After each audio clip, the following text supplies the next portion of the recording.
After the death of Yu's son, King Qi, the newly established royal order of the Xia dynasty appeared stable, yet undercurrents of unrest had already begun to stir. Taikang ascended the throne as the third ruler of Xia. Born into a time of peace, Taikang had not experienced the hardships of flood control and nation-building that had shaped his forebears. Unlike his father, he delighted in hunting, horses, and courtly pleasures.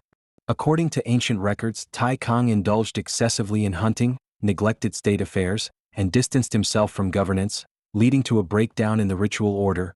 Vassal lords ceased their regular audiences, and the machinery of government began to decay. His misrule marked the first true loosening of the dynasty's institutional foundations. Not long after, a powerful northern clan, the Youhu tribe, rose in defiance. This tribe had once fought beside Yu in taming the floods and held great prestige. However, they questioned Taikang's legitimacy and, seeing the weakness of royal authority, refused to pay tribute or obey commands, igniting rebellion. Though king in title, Taikang failed to rule in fact. He neither governed nor led troops to quell the revolt. His negligence allowed the rebellion to spread. According to the Bamboo Annals and later sources, while Taikang was away hunting, the capital fell to northern forces, the vassals acted independently, and national order collapsed. This era marked the first structural fracture of the Xia dynasty. When the ruler lost virtue, the tribes grew unruly and royal authority crumbled.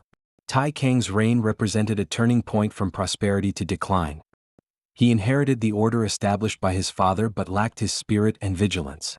His indulgence and neglect revealed how fragile early kingship remained before governance had become truly institutionalized.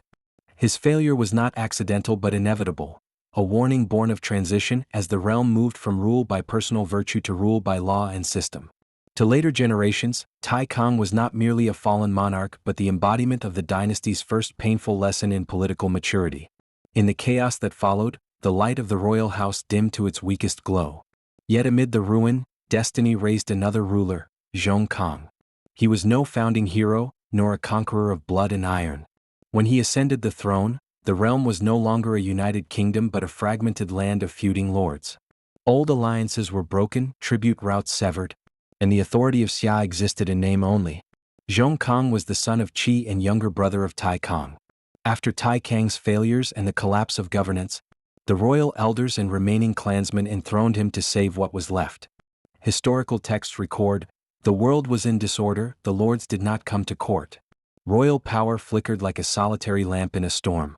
Shaokang understood that inaction meant extinction. He gathered loyal ministers, restored court rituals, ordered the reopening of tribute routes and the renewal of ancestral sacrifices, and re-established the symbolic order of royal authority. Though weak in power, he was firm in purpose. He would keep the flame of Xia burning in the darkness. During his reign, an event of cosmic awe occurred, a solar eclipse. The records say, "The sun was eaten, for virtue was not upheld." That year, daylight suddenly dimmed under a blackened sky. The ancients saw it as a sign of heaven's wrath, proof of failing virtue.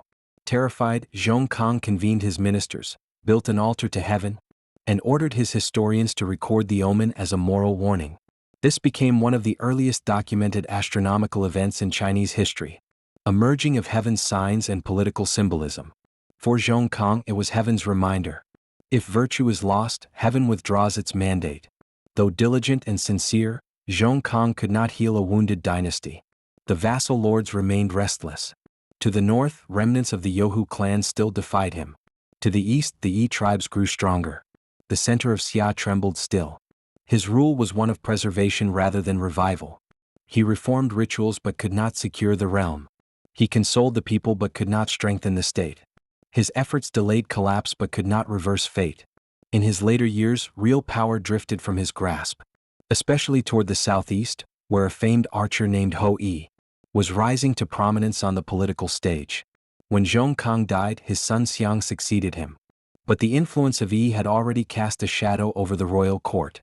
Shaokang was not a legendary king, yet he was the bridge that preserved the royal bloodline. He ensured that Xia did not perish amid Taikang's ruin. He was like a flickering candle before dawn, faint but steadfast, protecting the lineage of Xia with his last light. Later generations remembered him not for his conquests but for his virtue. For he knew that in chaos, to endure is harder than to win, to preserve is weightier than to conquer. However, by around 1930 BCE, heaven's favor began to waver once more. Xia entered its first age of darkness.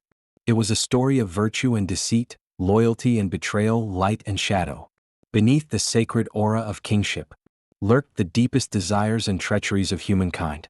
Deceit, son of Shaokang and great-grandson of Yu the Great, was enthroned around 1930 BCE as the fifth ruler of Xia. By then, the dynasty had stood for nearly a century. Its tribute system was stable.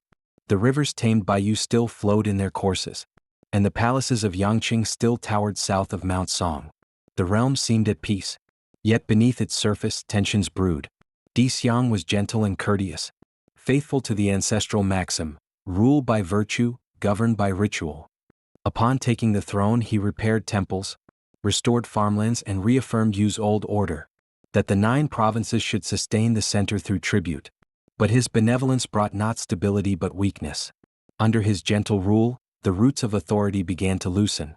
In his 3rd year, the coastal Dong-Yi tribes ceased their tributes. Protected by distance and strength, they drifted beyond royal control. The records say, the Yi rebelled and no longer honored the royal rights. Deceit hesitated to use force, preferring persuasion and moral appeal. He sent envoys to preach royal virtue. But his ministers warned him. The Yi are defiant and ignorant of heaven's will, only arms can bring order. At this moment, a commander named Hou Yi stepped forth. A man of Yi descent himself, he had long served Xia, and was famed for unmatched archery. Legend said he shot down 9 suns and slew great beast, a hero beloved by the people. Deceit appointed him general, saying, "Pacify the rebels, and you shall be my chief minister." He marched swiftly and crushed the rebellion in months. His fame thundered across the land. The people hailed him as heaven's warrior, and the lords whispered that he was worthy of the throne. Deceit rejoiced in his victory and rewarded him lavishly, granting him the title of Grand Minister, placing him second only to the king. Grateful and trusting, the monarch declared, "Yi and I shall safeguard the realm together like father and son." But behind this trust, cracks widened. He reorganized the royal guard, purged old ministers, and placed his own followers in charge of the army and granaries. Soon the royal clan was pushed aside, and Deceit sat upon the throne in name only. The chronicles say, Yi's power grew, the king became a shadow. Deceit sensed danger but consoled himself. A loyal man may act with urgency for the realm, not for himself. He believed in loyalty, but loyalty can wear many masks. Around 1915 BCE, the fate of Xia turned once again. Yi, now master of the army, won over the lords and proclaimed, "Heaven's mandate rests with the strong." At a winter assembly, Yi declared before the court, "Heaven's mandate is constant, the virtuous receive it, the mighty guard it." Now the king has lost virtue, heaven has transferred its will. No one spoke. Deceit wept and said, "Heaven's will lies in the hearts of men, not in the hands of the strong." But silence answered him. That very day, Yi forced Deceit to abdicate, took the throne himself as King Hou Yi, and changed the reign name. Deceit was confined to his palace. Some say exiled to the northwest, others say he died in captivity. Thus, for the first time, the legitimate royal line of Xia was usurped. The chronicles record, Yi deposed King Xiang and made himself heaven's son. The realm trembled. After seizing power, Hou Yi expanded his armies, subdued the south, fought the northern tribes, built palaces and reorganized tribute. For a while, the land appeared peaceful again. But that peace was born of fear. He exalted force and despised ritual. "Rights are illusion," he said. "Arms are truth." Those who opposed him were slain. Those who advised restraint were banished. The people feared him as they would a tiger. The lords bowed but offered no loyalty. The once heroic Yi had become a tyrant. He believed his might could preserve the throne forever. But beside him lurked a greater threat. Hanzhua, his cunning minister. Hanzhua, of low birth yet keen intellect, studied Yi's temper, arrogant and suspicious, and disguised his ambition under humility. Feigning loyalty, he flattered Yi at every turn, until the king entrusted him with the army, supplies and royal seals. Years later, Hanzhua bought off the troops and staged a coup. One night, the palace burned. The gates were overrun. Soldiers cried, "Long live King Han!" He donned his armor and fought valiantly, loosing 10 arrows, each finding its mark. But he was outnumbered and slain in his own hall. His blood stained the bronze pillars, and the bow that once shot down the suns. fell silent in the crimson dusk. After 1890 BCE, Han Zhuo proclaimed himself heavenly king. He took Yi's wife, seized his armies, and slaughtered the royal clan. The Xia dynasty sank into darkness. Ritual collapsed, lords rebelled, people fled, and the royal bloodline neared extinction. Yet heaven's mandate was not wholly lost. A descendant of Dixiang, Shaokang, found refuge among the western Yureng tribe. There, in exile, he herded cattle and bided his time, vowing, "I shall restore the legacy of Yu and revive the great Xia." He would one day become the restorer of the realm, King Shaokang.